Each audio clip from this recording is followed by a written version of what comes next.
Welcome to School Site Council 101. This training is for administrators, staff, parents, and community involved in School Site Council or anyone interested in learning more about the purpose and function of a school's School Site Council or SSC. SSC is a unique elected school level group charged with improving academic achievement through the compliant and efficient use of selected funds.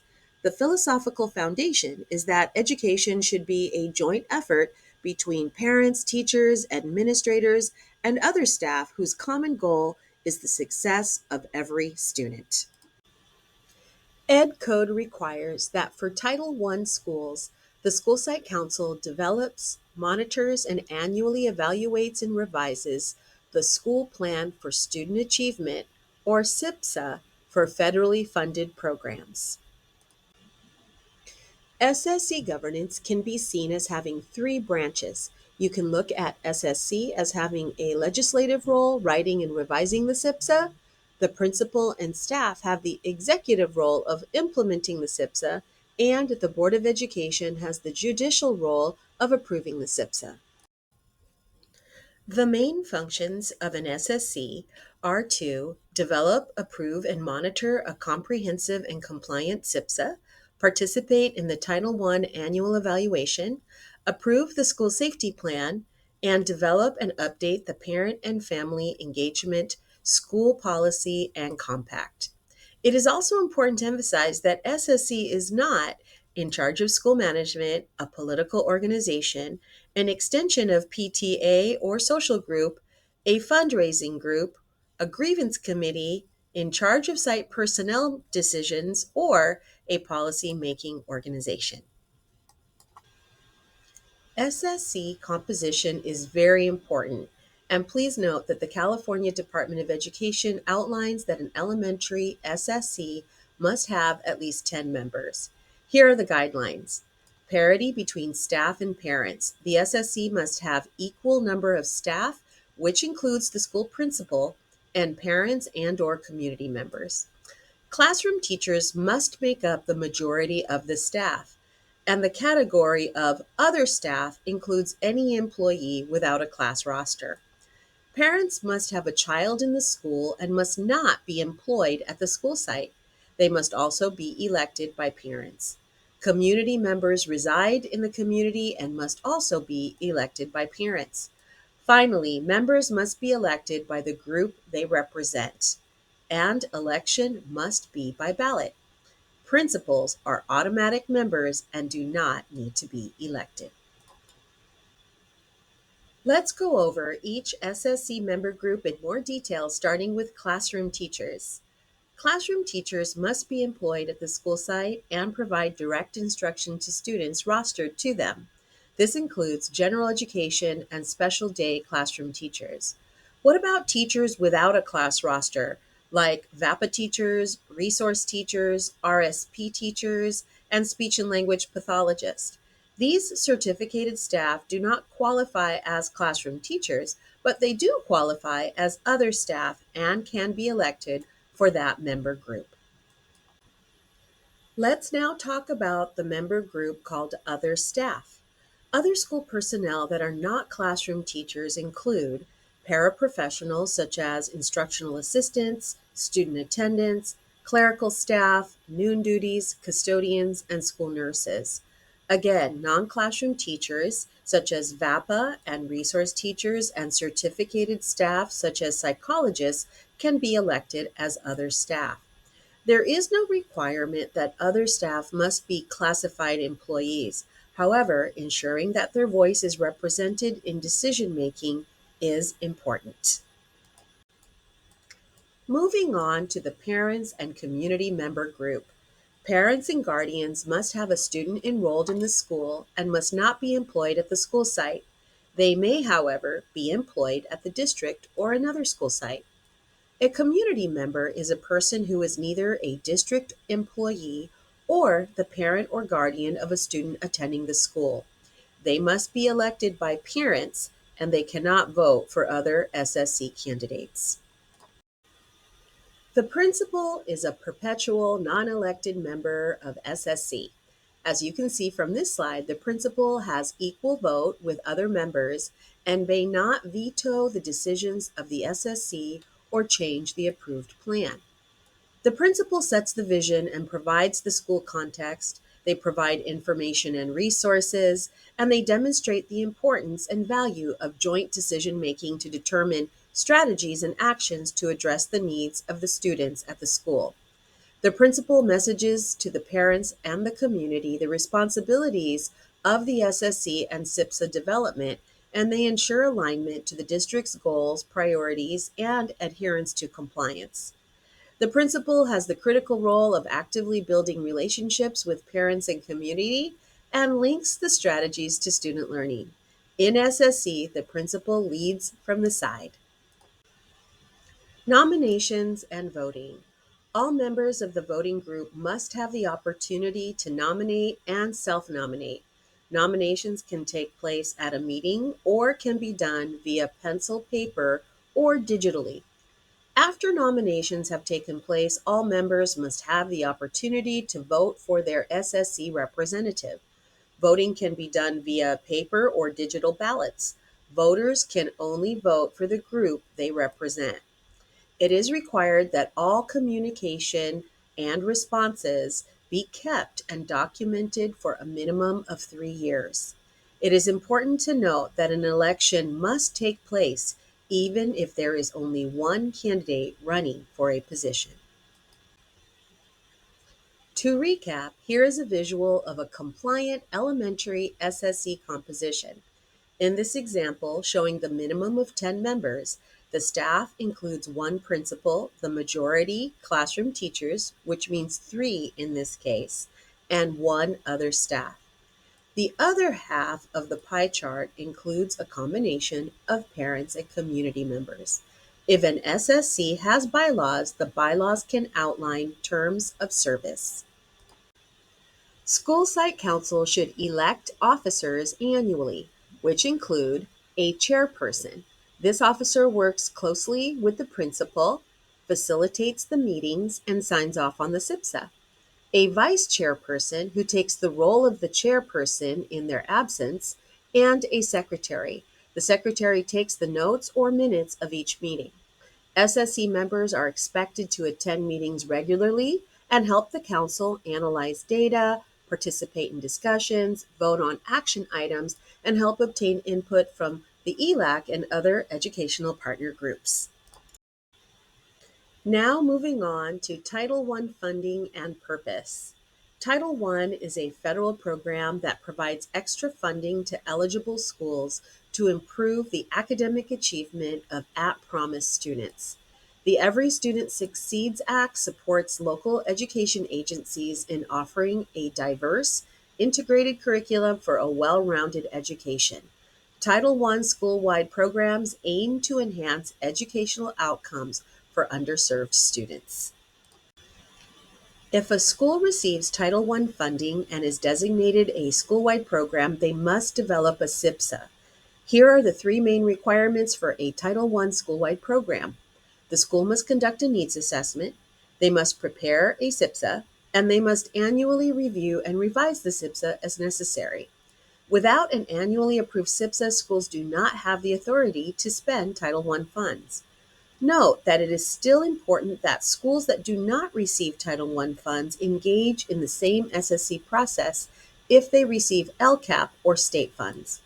Note, at least 40% of the students in a school must be identified as low income to be eligible for Title I school-wide funding.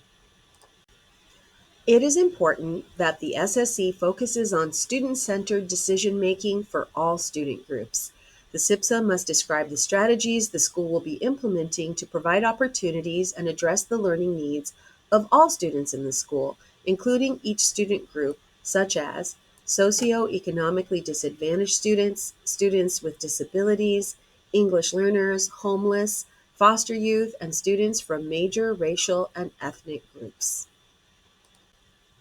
For the actual SPSA, here are the planning requirements. The plan must Be informed by all state indicators, and we'll review those indicators on the next slide. Be based on a school-level needs assessment. Identify resource inequities and address those inequities through implementation of the plan. Include evidence-based interventions, strategies, actions, and services. Identify the process for evaluating and monitoring the implementation of the SPSA. Include goals to improve student outcomes, and include proposed expenditures. The California School Dashboard provides parents and educators with meaningful information on school and district progress so that they can participate in decisions to improve student learning.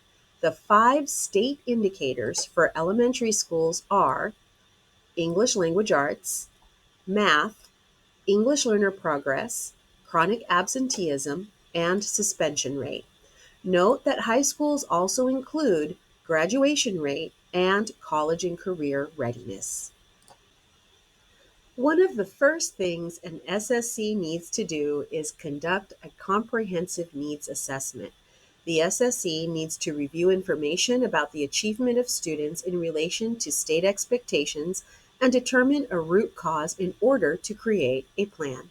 This process involves looking at data, trends, patterns, and identifying both strengths and areas of growth.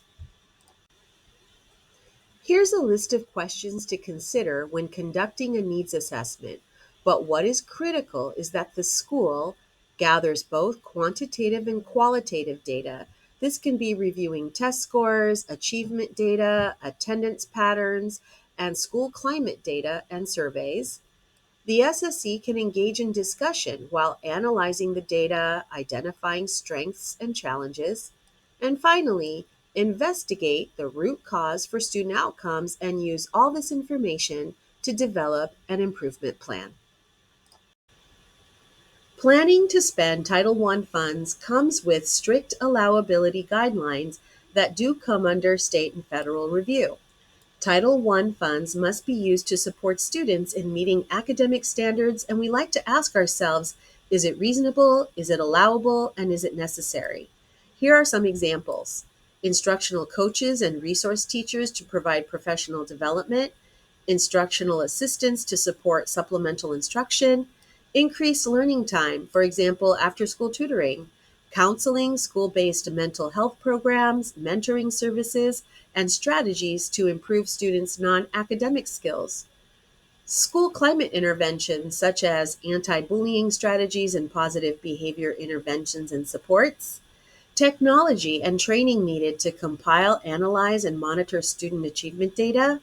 Activities that increase family and community engagement in the school, including family literacy programs. Supplemental resources, books, and learning materials that support increased student learning. And additional collaboration time for teachers or release time to attend professional learning. Remember, expenditures must support an action that meets the needs identified in the needs assessment. Here is another chart that can help us understand what is allowable and not allowable under Title I. Activities must be supplemental, and funds must not be used for core instruction or programs. I'd like to point out what's not allowable in this slide. So for example, gift cards and door prizes and other gifts, funding for parties and celebrations, awards such as trophies and medals, remodeling or construction, field trips that are not tied to classroom instruction, food for trainings, non-instructional appliances, recess equipment, and yearbooks and school merchandise. Purchases must be approved at the district through our state and federal department, and they use these guidelines as well to ensure that the items are related to the goal and strategy in the school's SPSA. Evaluating the plan annually is important to ensure that actions are implemented and are resulting in positive student outcomes for all students. The analysis is captured in the SPSA under the section called Annual Review. Title I schools must also complete a Title I annual evaluation during an SSC meeting led by the principal to monitor the effectiveness of Title I funded programs and services. Here is a SPSA development timeline. In the spring, conduct the Title I annual evaluation, gather input from educational partners, draft the SPSA for the next school year with estimated funding allocations, and obtain SSC approval. In the summer, obtain board approval of the SPSA during the June board meeting to release Title I funds for school use in the fall. In the fall, update SPSAs for the following: new data, both qualitative and quantitative, updated school budget estimates, gather input from educational partners, and obtain SSC approval.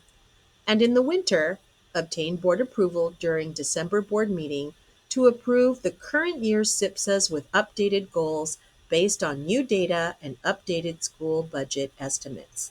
The whole cycle starts again in the spring. As you can see, the SPSA is a living document. As we begin to wrap up our training, it is important to mention key points related to procedures, bylaws, and documentation. Bylaws. Although not required, bylaws are important for a well-functioning committee. Bylaws can define responsibilities, processes, and policies, and they can address problems before they arise. Bylaws should be reviewed and updated regularly. Parliamentary procedures. SSC meetings should be conducted using rules of order and procedural norms to ensure fairness and orderliness. Attendance. Attendance is required as documentation for compliance monitoring, and it demonstrates if quorum is met for SSC meetings and actions. Using an attendance sheet with roles can demonstrate meeting the composition requirements. Records.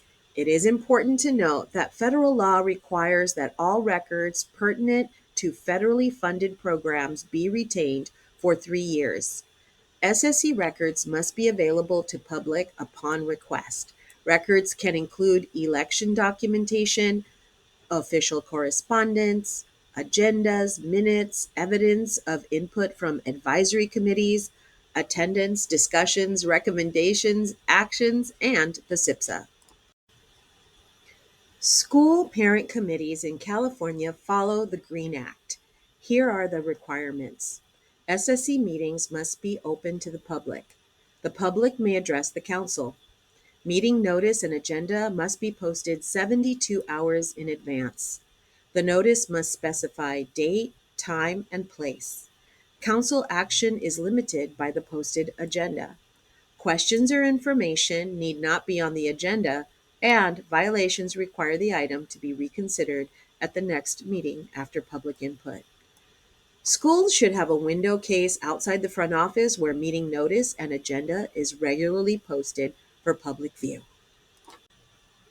Finally, this presentation contains links to resources from the Chula Vista Elementary School District, the San Diego County Office of Education, and the California Department of Education.